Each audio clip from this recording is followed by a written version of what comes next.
Welcome to Midlife Matters. I'm Marie, and each week I'm joined by my friends Julie and Mindy to talk about all the topics keeping women in the middle years up at night. Today we're talking about social anxiety after COVID. So much has changed in the past year, and a lot of us are struggling to jump back into our usual social routines. Join us as we share some areas where we're doing well and some that could use some improvement. Let's get started. Listeners, today we are talking about social anxiety, and more specifically, social anxiety after COVID.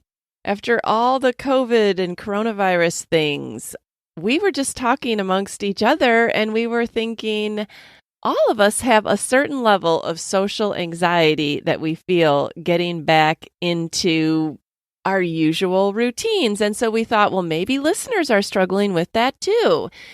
Like maybe we never struggled with going to a restaurant before, but now we feel apprehensive at the thought of going. Or we have a large wedding coming up and we would have been thrilled, but now we find ourselves worrying about it. Or maybe even meeting a friend for coffee is causing some anxiety. Our world has changed so much and we just don't know how to deal with it. We find ourselves thinking like, well, what are the rules? Or what are they going to think? Or do I even know how to still make small talk? Like we just don't know where we fit after just being in this unfamiliar kind of never land that we've been in since March of 2020. So you get to a familiar setting and it's changed so much that you feel disoriented. And these are the things we're talking about today as we ponder this new form of anxiety. And we think that it is affecting a lot of people. Julie and Mindy, when we started talking about social anxiety after COVID, did you kind of feel a little anxious? My heart's pounding right now. No. I know. Well, do you feel like it happens to you? Like, have you noticed that it's happened to you?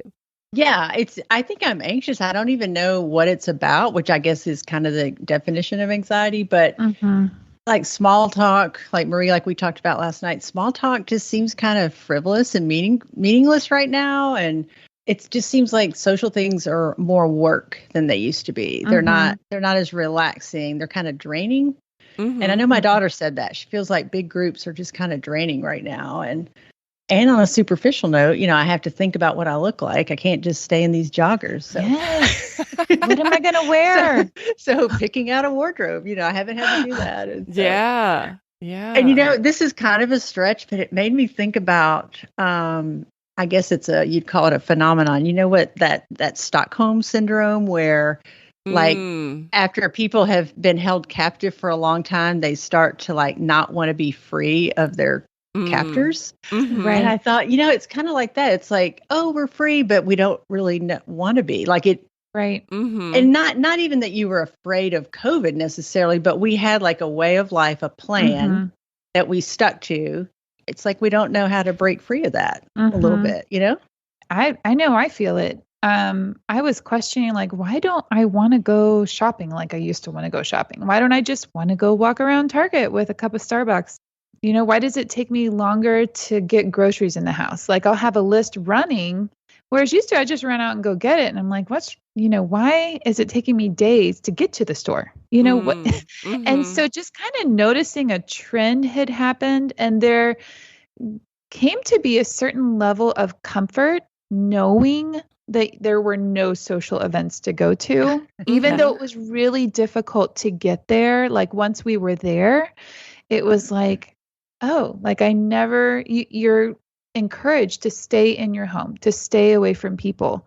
And we all got to this level of isolation that it became comfortable, normal, like you weren't constantly putting yourself out there, because it's hard to get together with people, to put yourself out there, to have conversations with people at the store. And once we got out of that, I mean, I was noticing even myself, I thought, I've never struggled with this before. What is going on? Yeah, it's like we're out of practice. Right. Somewhat. The other night I went to something where it was a lot of small talk. And I don't know if I don't know how to do small talk anymore. I mean, I know how to do it, but for, a good year, you only got together with really close friends who you weren't going to not see. And so you had deeper conversations, or family members who you also weren't going to not see. And so you always have deeper conversations. And we've gotten out of the habit of like just small talk. I don't know how else to describe it. Yes. Yes. And it's very tiring. Well, and normally, like if you didn't see someone for a year and it wasn't because of a pandemic, you'd think, well, there's something wrong with our relationship, right. And so you kind of still have that reservation, like, are we okay? Are we still friends? Like if you haven't kept up.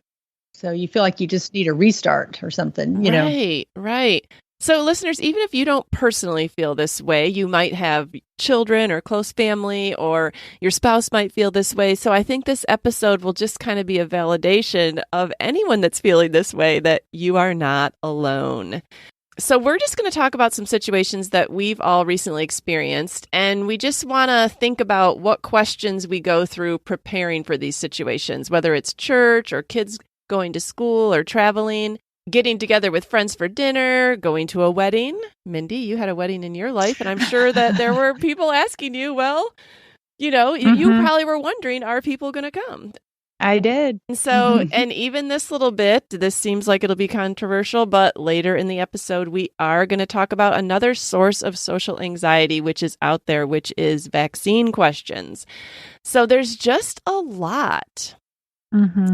But let's talk a little bit about some of these. Let's break them down. Let's talk about how these events affected us before the pandemic, like maybe how we felt about going to them versus how we feel about going to them now.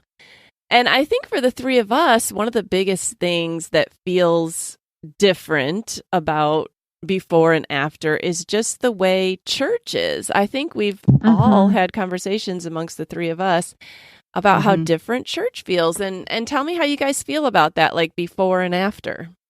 Well, I agree. Church for me has been the most disorienting place to return to. And, Mindy, when you proposed this, you said, like, what goes through your mind when you're thinking about going to church now? And for me, it's where's my place? Literally, as in where do I sit? I'm mostly going by myself because I don't have John to sit with. And the people that used to sit nearby aren't there anymore. There's a whole different group of faces. And you don't know, like, have they just not come back yet? Have they found another church? Or sadly, they could have died. Like we've had, I think my mom said we had 15 people in our senior department that passed away during COVID. And it's just weird to have not memorialize that in some way and then to just no longer see them. Like it's just weird. There's all these gaps. And I know my situation is different because John has cancer and that's not related directly to like post-pandemic anxiety, but I do think it's relevant because it just shows that we all had things happen. We all have had difficulties and losses, and it's just hard to come back to something that used to be so familiar and comforting and not find it that way. Like, hey, we're seeing people maybe for the first time after a job loss, or they lost a parent or a grandparent, or they got a terrible diagnosis, or they're now divorced. Like, who knows? A lot can happen in a year. So just kind of a quick pivot back to everything's great feels, a little strange. And I don't know, I think church can kind of be a place where we just kind of feel like we need to hide and smile and say everything's okay when it's not. Right. And so it's just kind of good to remember, like, while we might be celebrating, hey, we're all back here worshiping together, the person next to me might be grieving the empty seat next to them, Right. And I don't know what the answer to that is, other than it's great to be looking and finding joy, but also you have to sit in grief sometimes, like lament and go to God with those hard questions. Because I don't know, I'm just not quite back in the whole celebratory mood yet. Right. Yeah. If that makes sense. No, it makes total sense. For us, and I'm sure I'm not alone in this, we have been church shopping during the pandemic, and it's not an easy time to look at new churches. All their programs aren't going on. It's hard to judge how it would really be on a normal Sunday. It's just a difficult time. It's a more difficult time to get to know people because maybe they aren't gathering, or, it's just, so I think that if there's any listeners out there that are saying, well, it's not even that I'm feeling weird at my home church, just that I've been trying to find a new church, and that's been a difficult journey. And Mindy, you're kind of in a similar situation. I've had so many thoughts go through my head, and I'm agreeing with both of you. Like we all of these feelings, and they're complicated, and it's so hard to put your finger on it. Almost, it's this sickness that you can't name, and so that's why we even called this like social anxiety. What do we even call it? But we've been in 3 churches since the pandemic started. We were in Pennsylvania when the world shut down and had not found a church home there. And so we were already isolated and felt even more isolated. And then we moved back to Tennessee. And one of the reasons is we could look for a job from anywhere. We wanted to be around people. And that was our church family. We moved back for our church family. And so we were able to meet in person, but it was like every Sunday could be, is our Sunday school class meeting? Are there too many people? Like, what's the pew situation or the seat situation? Is it every other pew? Like there are these rules that you're kind of like, and it's not just church, this is everywhere, like what's the rule, I guess, is we've had so many conversations like mask, no mask, like, or I forgot to make my reservation. I can't. Nobody know. I know. Yeah. Did you reserve a seat for today's service? And you didn't really know, like you would see somebody in the community and you didn't really know, like, are you back in church? Did you leave the church? Like, are you online? Right. House church. And so I'll end the church conversation with some really good positives that we have seen when we moved to Georgia, because everyone was shut down with the pandemic. The conversations that are happening at our church now that we've just joined, I'm so thankful we found a church family here in LaGrange, are, well, we used to do it this way. We're not, we're starting this back up again. And so I feel like, yes, I'm new, but everybody else is new too. And so those are the conversations we're having as I'm talking with other women. It's, we're all starting together, even though they've lived here their whole lives. I'm brand new to the area. We're all starting something new right now because nothing is the same. Yeah, that probably feels good. It's nice. I feel like we're more feel more included. Yeah. Equal footing. I was like, okay, well, this is new for me too. Let's do this together. Yeah. Well, if you aren't having social anxiety around church, perhaps you have experienced social anxiety around school this year. And now we are getting ready to go back to school. And there's all the articles again about, are my kids going to wear masks? What's the quarantine situation? Are they going to be remote? Are they going to be in? Like, I really thought that last summer when we had all this anxiety, that was kind of a one-off. And by the time we got to this school year, we wouldn't be doing that again. And yet, here it is. Here we are again, Marie. I know. And so it's just one of those things. Has that created anxiety in your new area, Mindy? I am not even sure what to plan for. I think that my boys, they're 13 and 14. I'm sorry, 13 and 15. And they seem to be rolling with it a lot easier than I am, I guess. Like maybe this all happened in, their formative years. And so they're just like, oh, okay, well, yeah, that's normal to me, right, to have a pandemic. Right. Every other week, stay home from school because we're all remote learning, or, oh, the phone rings and Marie, like our hearts speed up because we're like, oh no, is it the school that was my kid like exposed? And now they're home. Yeah. It's just like, I cannot imagine trying to get a job right now. I cannot imagine trying to work and plan for schooling. And so honestly, like having the sacrifice of what I could bring in financially, I feel like I have to be home. I feel like I have to always be ready for the kids to come home. And so Matt, this area I think is going to go to school. But everyone has to be ready to be remote at the same time. And, and I don't know what the rules are. So we will see. Yeah. I think kids are probably mostly real resilient in that fact, but I really feel for the parents that have to always being prepared. If you work full time, That's just a lot to juggle, Mm-hmm. And I know I didn't have to deal with that issue, but I know it was a really tough year for both of y'all. Mm-hmm. Yeah. And actually, when I wrote my notes up for this episode, we didn't know yet what we were doing, but then it was released last night. Uh-oh. And I am happy to report that masking in our school district will be optional, which is a huge relief. And also that the quarantine situation, from the way it looks and from what a board member said, apparently is going to be a lot better than last year. We should not see the situations where you're in the middle of math class and someone tells you have 10 minutes to leave the school and 25 other kids have to go with you. Like, we shouldn't see that. Like, it will be based on, they will not be giving seating charts to the health department. And like, it's not going to be like last year where one person gets COVID and it knocks out 35 people. Like, and that is encouraging to me. It feels like a step forward that we can maybe count on consistent learning.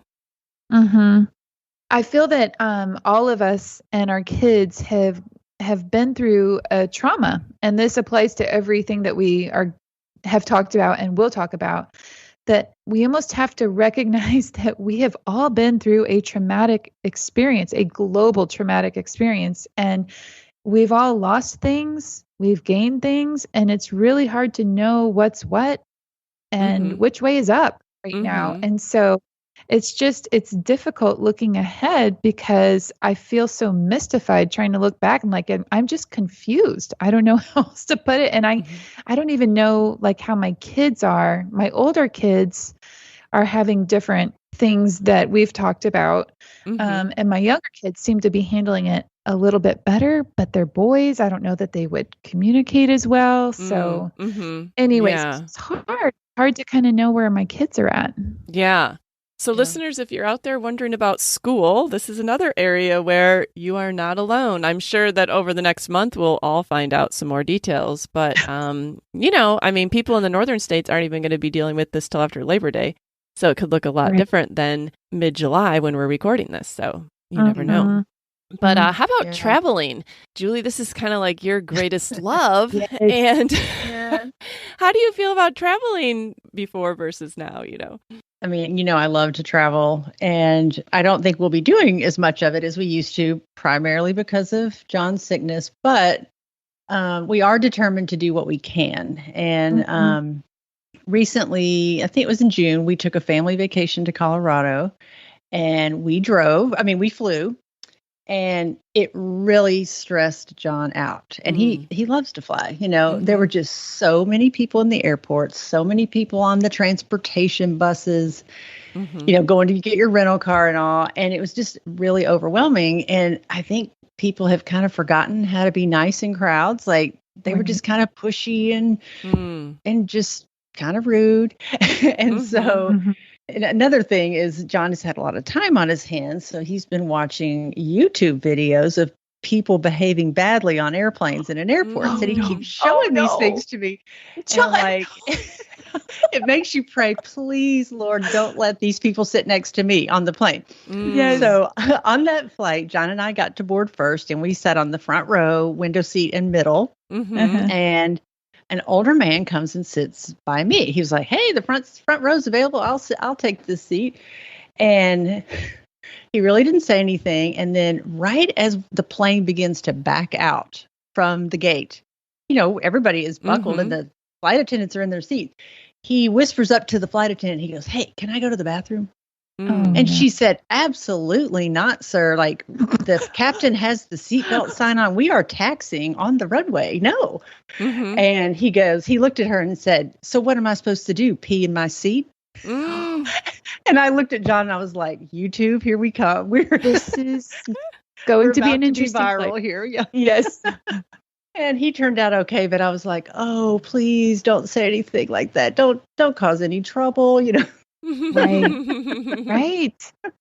But after that flight, John said, "Okay, we want to go to Texas, but I don't want to fly, so let's drive." And I thought, "Oh gosh, I would never choose to drive if I could fly." Right. But I'm always a destination girl, not a journey person. So really had to have a change of mindset. And it was a long drive, but the time was so good in the car. Like, whereas I would have considered that wasted time. Like, let's just get there.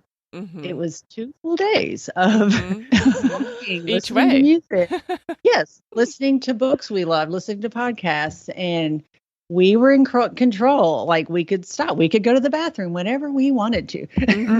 That's right. So there was a lot. There was a good trade-off there, and just kind of learning to enjoy the things that we used to kind of yawn at and trudge through as, these can be good things too. And, just like God always does, as I'm reading through the Bible recap, we're at the story of Hezekiah. And that is just one of the best stories in the Bible. If you remember, he was like one of the few good kings they had.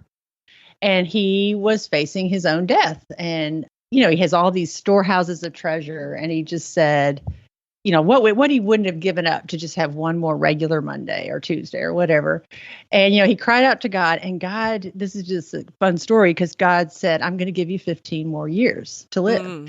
And a commentary that I was reading afterwards said, don't you hope that Hezekiah after that noticed the sunset, felt the breeze on his skin, noticed his child's crooked smile or his newborn grandson, you do notice things that were just things that you hurried past.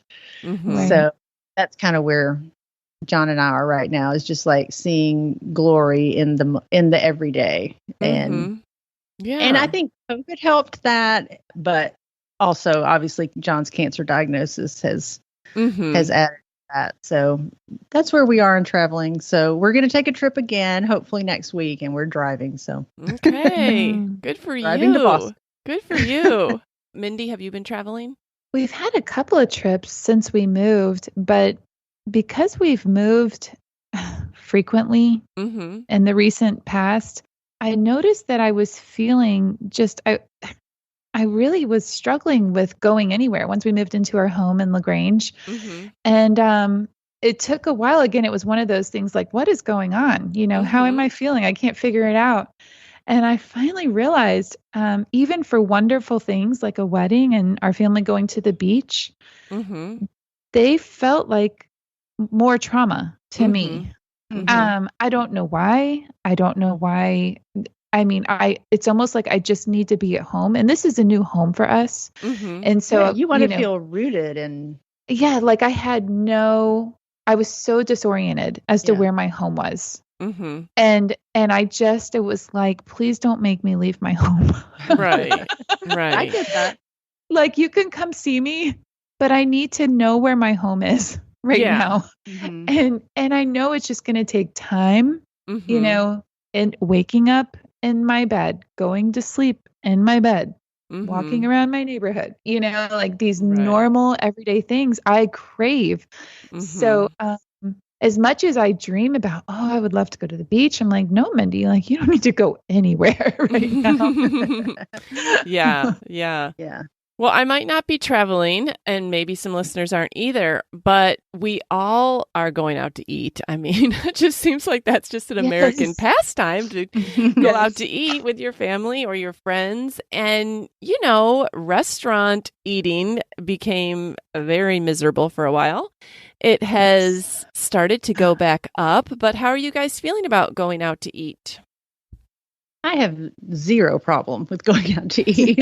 I mean, I did it pretty much as soon as it was allowed during the pandemic. We were pretty much back at restaurants, and I always choose outdoor eating if possible anyway. So I never felt really uncomfortable. And I have kind of I've noticed some places haven't put all the tables back, and I like it. It's not so noisy and crowded. It's like, give us a little space in here. I like it.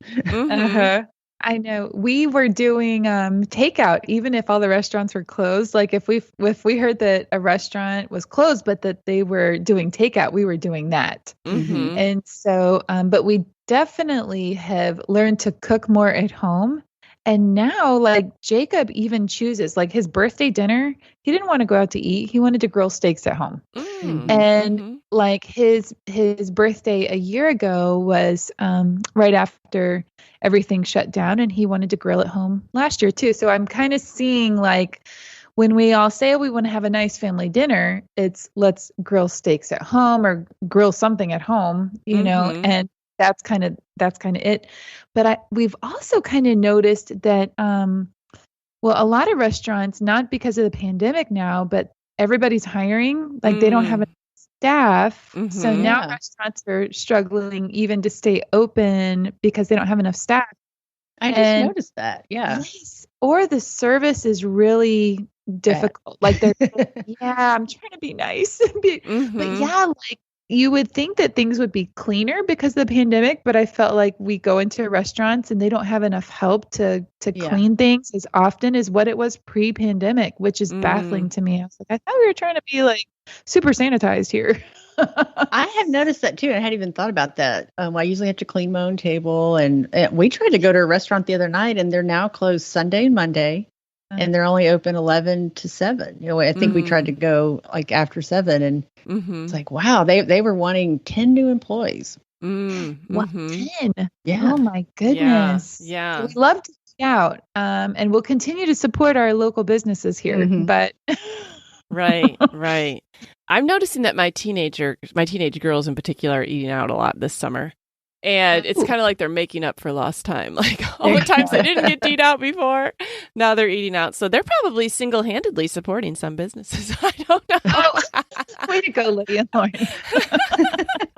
Tell them to go to BurgerFi. They need them. Yeah. I love BurgerFi. That's funny. Well, what about weddings? And maybe if you're not going to wedding, just any large crowd event. I mean, Mindy, I know I was so thrilled to go to your daughter's wedding and just to have very normal everything very normal about it. But I know that some people might be very nervous about going to weddings. Did you get people telling you they were nervous to come to a large event? Well, it was interesting because when you're trying to plan for a wedding, obviously wedding cost is almost purely associated with how many people are coming. Well, true. In the pandemic, though, we couldn't really plan for that. And so Abby really struggled she finally got to the point where she was like, I don't know who's coming.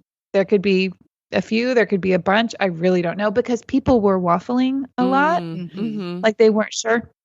And then, Marie, most of the people that came were so excited to be able to go to an event like you. Like, I don't even care what it is. Like, of course, I'm sure they were thrilled for Abby and Joey. Right. Yeah. But at the same time, it was like, we get to go to an event and be with people and, and watch this commitment being made before the Lord. And it was just really, really sweet. And so, but yeah, I think people are excited for stuff like that. And then other events, it's like Julie was saying, like airports, or places where they had limited numbers and now there's huge groups of people. I noticed like my mother-in-law having more issues with like the large groups of people that it's like we went from nothing to an overwhelming number in such a short time, and so it's just hard to adjust again to such a large group. Yeah.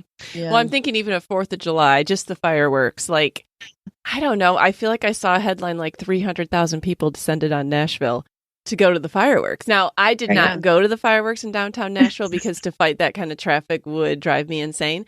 But even just our local fireworks were very busy. It was like people missed last year and they were going this year. Even if they don't even care about fireworks, we're going. I've seen more like concerts being planned, and I know my girls were excited because the fair is coming at the end of the summer. Like last year, all those kinds of things were canceled. Right. Yeah. Right.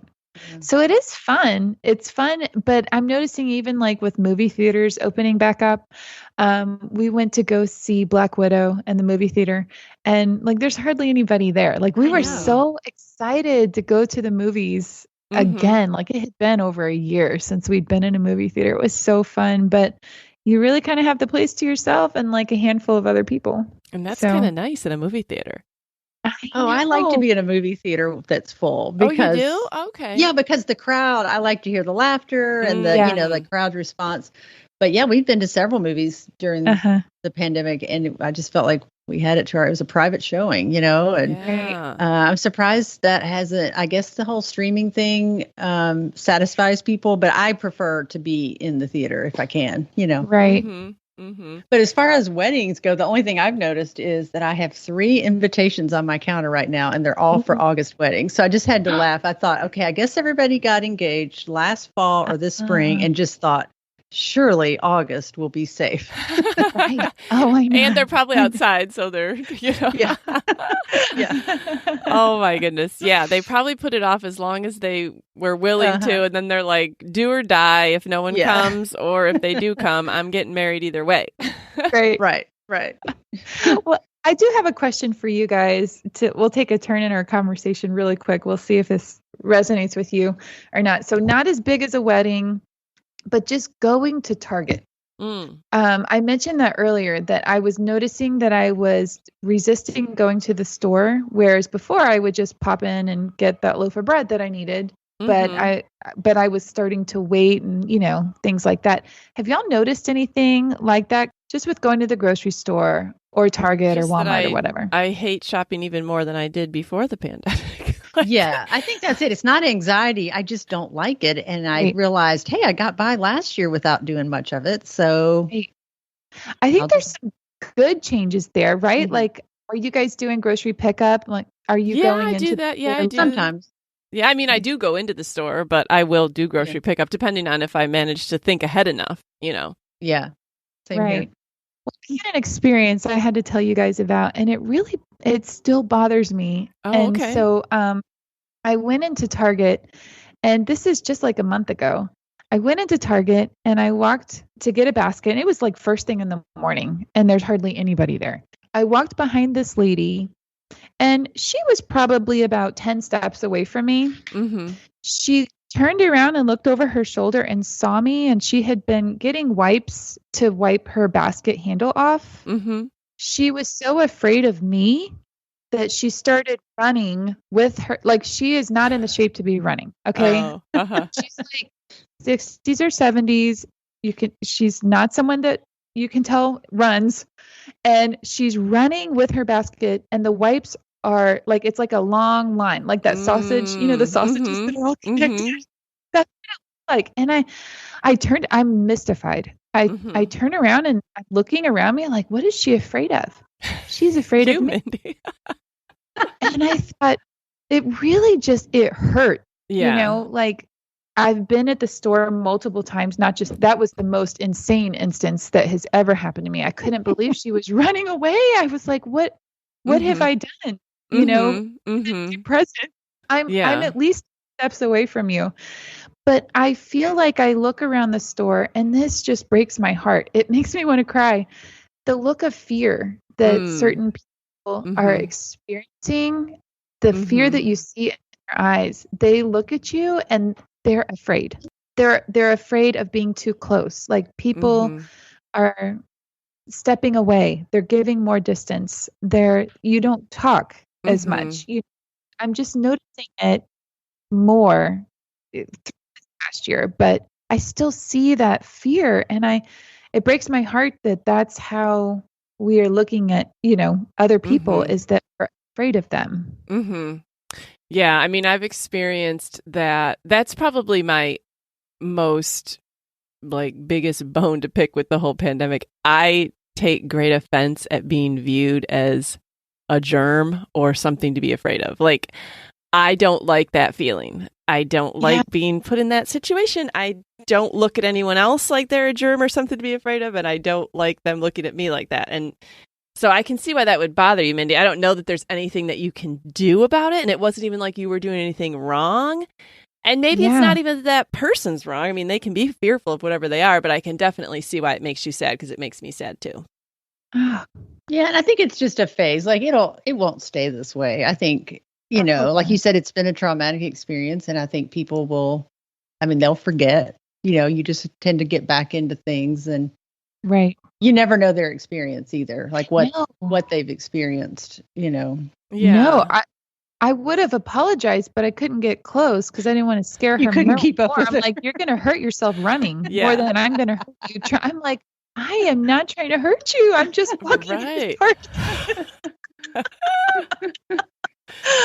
Well, no, I mean, and obviously it is hurtful because it stuck with you for a whole month. And that was a passing encounter with a stranger. Think of all the times those passing encounters have happened between friends and family this year. And it's no wonder that, it can be a traumatizing experience. Right. Yeah. Right. Well, let's talk about another traumatizing experience because we've finally got to the point on our list where we were going to say how much social anxiety revolves around the vaccine question. And listeners, we are not here to say whether or not you should get your vaccine. We're not here to come down on whether it's right or wrong for either choice. We are just saying that there's a lot of social anxiety around this issue. And Mindy, you recently experienced that for yourself. Do you want to share? Yes, I had been around a group of women and it was just an event that was kind of a normal, like everyday thing. And the vaccine questions come up. And so you can kind of tell like immediately what side of the line are you on? And this also makes me really sad because it's a major division. Mm-hmm. So if this question comes up, and people are passionate on both sides. Mm-hmm. And so it immediately alienates whatever side you're on if you're not on the same side as whoever is talking. And then I was also hurt, like there was another situation at one of our previous churches where someone was so vocal. I've had people vocal for the vaccine and people vocal against the vaccine, so vocal against the vaccine that they're like putting my son down, who's a full-time nurse tech and had to get it. And they're telling him how stupid that decision was. I'm like, we're at church and you're telling my 19-year-old son that he's completely changed his DNA and his kids are going to be messed up. And I just thought my heart is breaking for humanity. Never before have I gone to church and we're trying to talk about, like, if anything, we should love one another, right? Mm-hmm. Like the basis of being a Christian is loving one another. And I see people hurt on both sides. I see people hurt that feel that they should get it. And why wouldn't you? And I see people hurt that are like, why would you get it? Like it's harmful. It's hurt. Right. So it's just so polarizing. The stuff on social media is hurtful to see on both sides. Mm-hmm. It alienates people. It makes people feel guilt, shame, fear, like the fear that has risen, the questions that I have. Mm-hmm. It's so polarizing and it's so unloving. Mm-hmm. I don't know. How are you guys handling this? Because I am struggling with it. Well, I think no matter what side you fall on, I think, and especially for Christians, I think it's important to understand and really believe that if somebody comes to a different conclusion than we do or you do, that they're not necessarily doing it out of ignorance or selfishness or irrationality. And I have to remind myself, there are good, thoughtful, educated people that often come to a different conclusion than I do every day. Mm-hmm. And that I think it's really dangerous to fail to take into account that you and I might take in the exact same information and still come to a different conclusion. Like so many people right now, I think that if you just had the right information, you'd come to the right conclusion. It's the information that's bad. Kind of like the, these people listen to CNN, these people listen to Fox. Like if they just had the right information, no, it's a value judgment. It could just be a preference. It's not that you don't have the right information. And I think that's just important that we don't make people feel like we can have a stand. We can obviously we're going to fall on one or the other. Mm-hmm. But just not to assume that they're misinformed, that there is a lot to consider. And I would say if I got the vaccine and if there were a booster tomorrow, I'd probably get that too. But I know that a lot of people wouldn't, and that's fine. And there are reasons to be skeptical and there are reasons to doubt, and there's a lot to consider, before you do that. So I think we just have to be careful how we treat people. And I've found this coming up just in regular conversations. This is just not an appropriate way to lead. This is not appropriate small talk. We were talking about small talk. This is not appropriate small talk because you can't small talk this issue. No. You can't, if the person says yes, if they answer yes, then you're making all these assumptions about them. If they answer no, if you don't have time and you're not even interested to sit down and hear their reasons either way, then don't even ask the question because you're just opening up a huge can of worms. And I agree with Julie. Like, the worst thing we can do is just to assume that because someone made a different choice than us, that it was because they were selfish or uneducated or ignorant, or even that it was a political statement. It's probably not any of those things. They probably looked at the information and the situation that they are in their life and decided based on risk factors, pro and con for their situation. And everyone's situation can be different. And I heard a good example, like somebody said, like, apparently Jehovah's Witnesses might not accept a blood transfusion.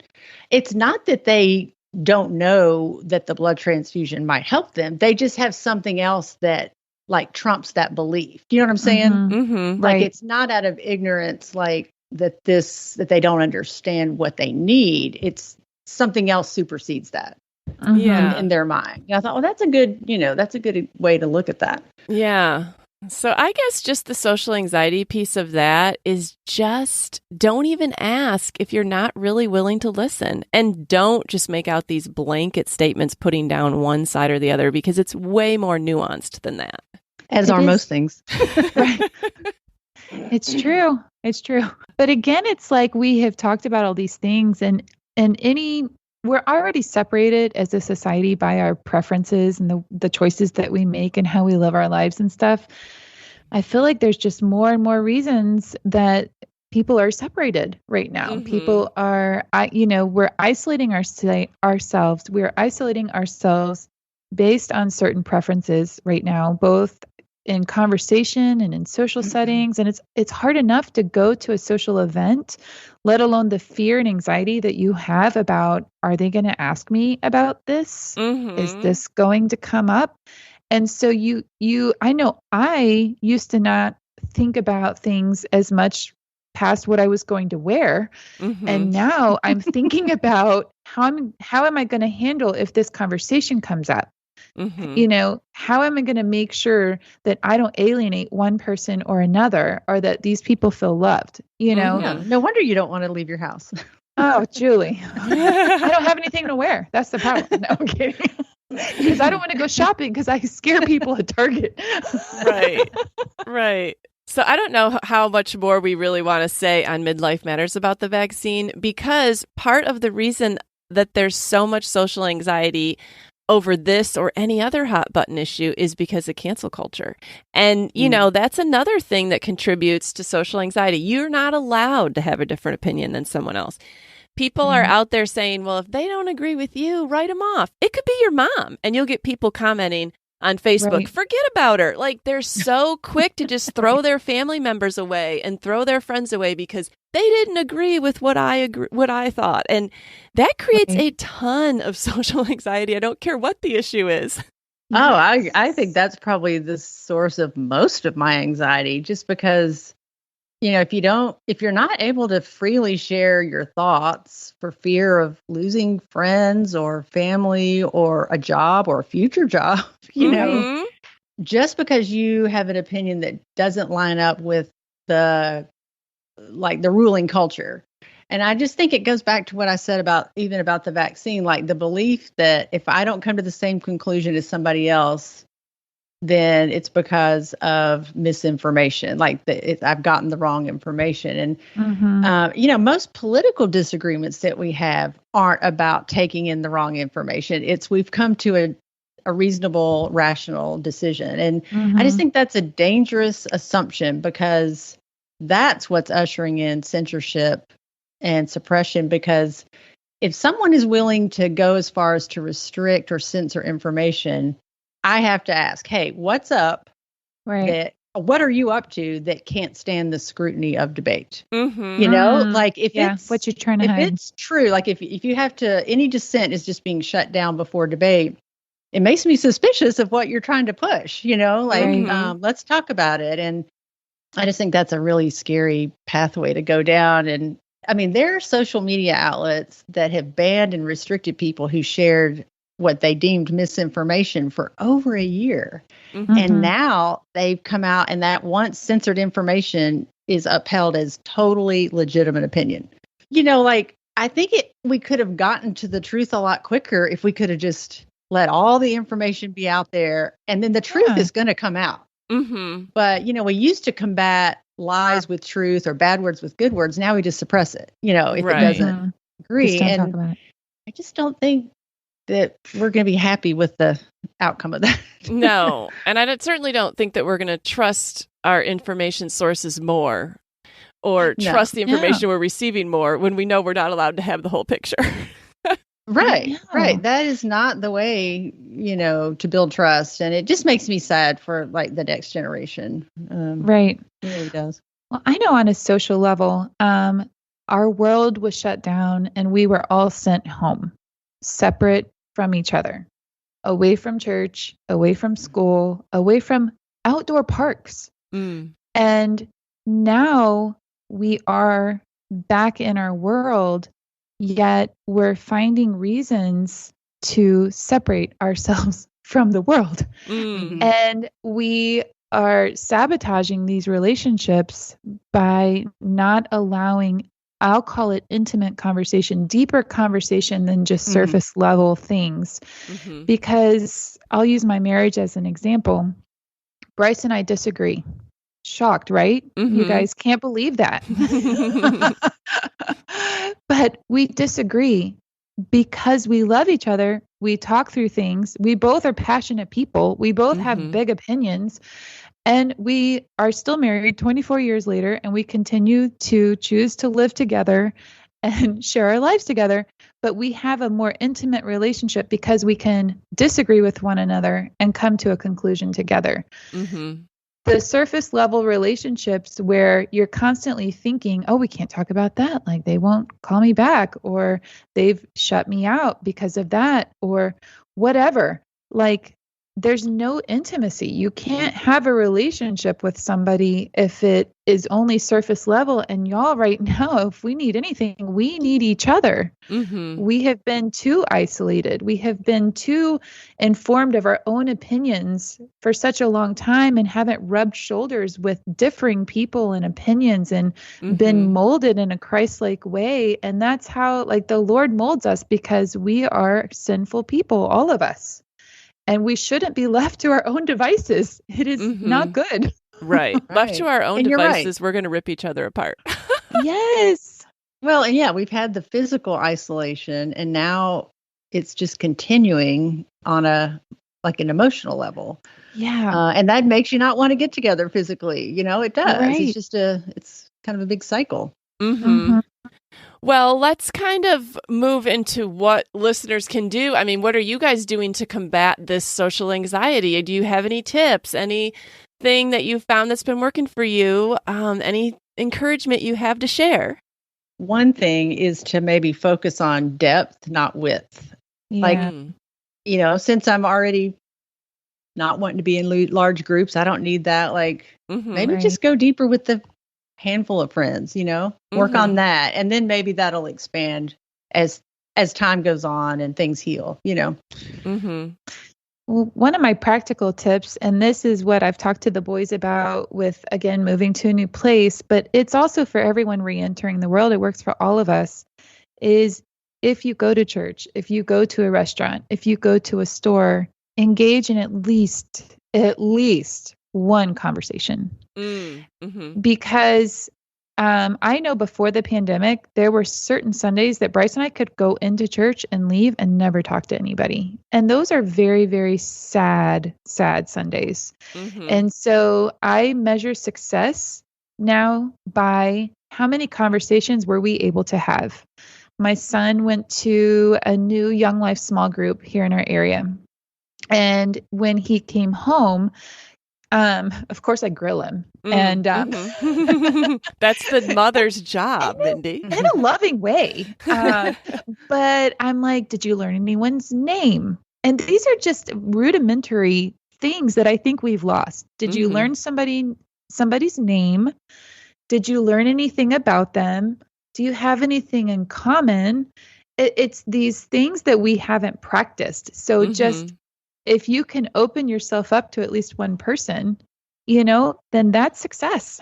Keep putting yourself out there, even though it's uncomfortable. Yeah. And I know I have a friend whose mantra is just to always look for the good in people. And, that is not necessarily a natural thing. We want to find fault and focus on the thing that hurt us. But she said, it never fails. If I'm looking, I will find it. I will find something. And so, just remembering that people you meet that are angry or annoying or offended often have a whole lot more going on in their life than you could probably ever imagine. And you're just seeing the part of them that made it to the store or made it to church that day, you don't know. And I mean, that's not something I'm good at, but I'm trying to keep that in the forefront of my mind more now. Right. Yeah. And maybe just remember Mindy's example from the beginning of the episode where there were 4 women and 2 were on one side and 1 were on the other. Just keep in mind that, watch for the person's face who all of a sudden it falls and they don't say anything else in the conversation because they don't dare open their mouth. Watch how what you say is causing people to respond and really see, is that how I want people to respond, to shut down and not talk to me anymore? Maybe I'm being too forceful in my opinion, or maybe, this isn't the appropriate time or place for this conversation, or maybe I need to look at this from a different viewpoint. And even if I don't agree, I can understand why. Maybe just put yourself in some other people's shoes. And that's what you kind of said too, have Julie. coffee with that person and say, yeah, why did you choose this or not choose this? Or, I mean, not just about a vaccine, but lots of things. And, I think that would probably go a long way with people just want to be heard and understood. And I mean, we all do, and that is just not happening in our country right now. No. And this entire topic, I think if we could be a little more forgiving and have a little more grace with others, knowing that they may be struggling with some form of anxiety.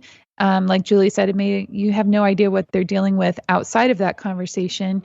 And you know what, Marie, you said you're not into small talk right now. Well, I think a lot of people are trying to get used to talking again too with other people and having conversations. Maybe it's not been something they've done very often. So you might have a lot of awkward conversations until you can all feel like you know how to be in public again or have conversations again. I think we're all a little awkward. So if we can be a little more graceful, forgiving, and maybe have some humility about our own conversations. I know the Lord is convicting me of my own junk. So yeah, we've all been on both sides. Yeah. Yeah. Well, listeners, we hope this helped you. If you have any opinions or things that you want to share about what we've said today, you can contact us at midlifematterspodcast@gmail.com, or you can always come and find us on Instagram at Midlife Matters Podcast. But before we go, we want to talk about I'm a Fan.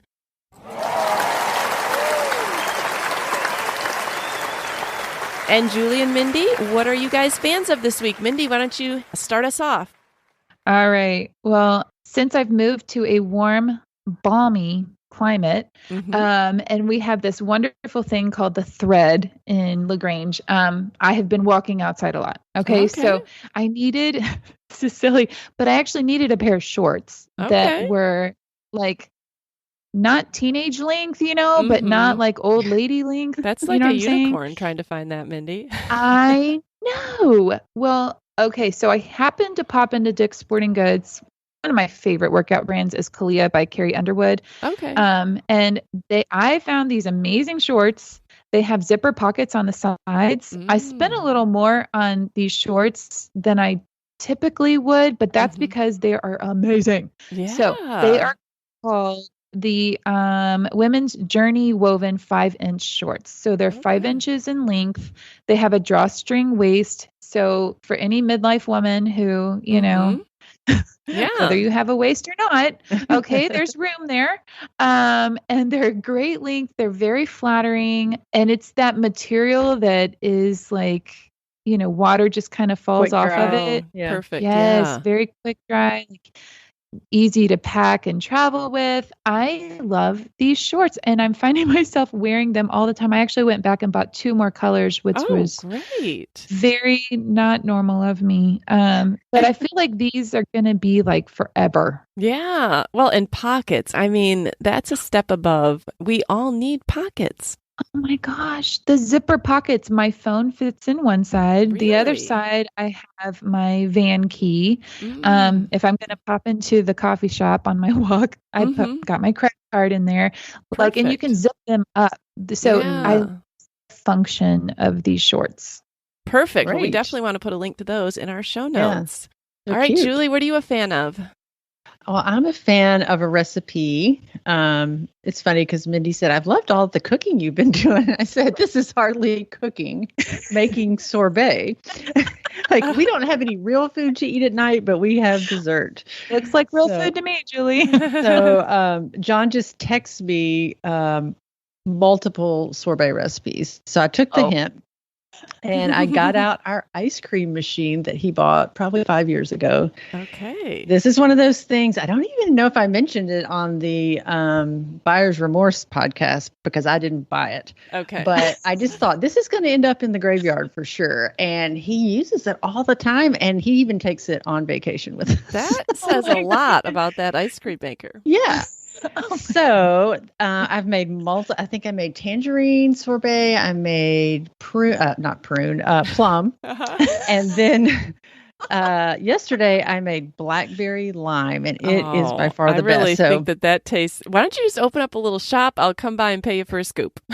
Well, it'll be $20 a quart. Oh, it's the most expensive sorbet ever. And it's really just the fruit is so expensive, but I'll share this recipe because it says it's churn or no churn. Like, I think the churn has a better texture because it gets air in it and it's creamier, but you could just make it and freeze it in the freezer, I guess.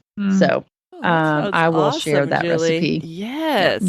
And listeners, if any of you make it, please, either email us or message us on Instagram and let us know how you liked it, because Julie's an awesome cook. We want to know if other people can replicate it. It's easy. Trust me. All right. Well, I am a fan of a show that my husband, my son that still lives at home and is about to go off to college, and we all watched this week. It's 4 parts.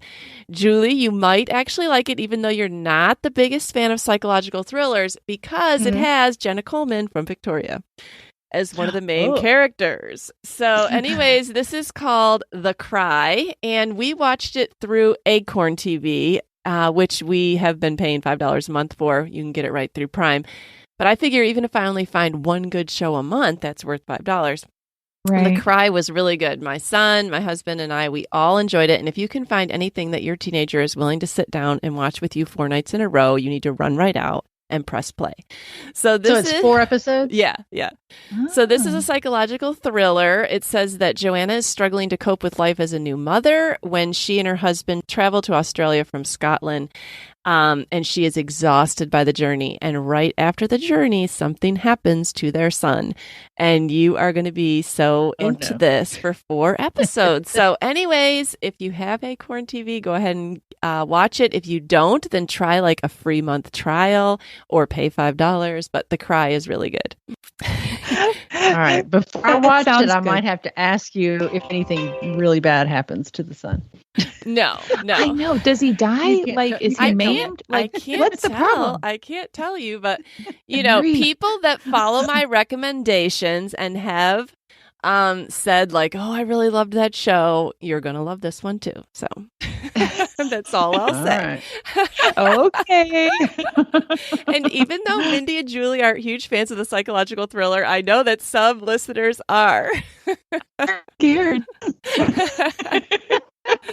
All right. It might cause you some social anxiety just sitting there. I don't know. It won't be social anxiety. It'll be like TV anxiety. Ooh, okay. That's better right now. That's a lot better. All right. Well, I love talking with you guys today, and I hope that this episode was encouraging and hopeful for listeners. Mindy and Julie, we'll talk to you next week. Great. Bye, girls. I'm feeling better. All right. Good. Bye. Okay. Bye-bye. We're so happy you joined us today. You can find the show notes for this episode at midlifematterspodcast.com. Also, please tell a friend about the show and help them hit the free subscribe button on their favorite podcast app. Be sure to follow us on Instagram at Midlife Matters Podcast.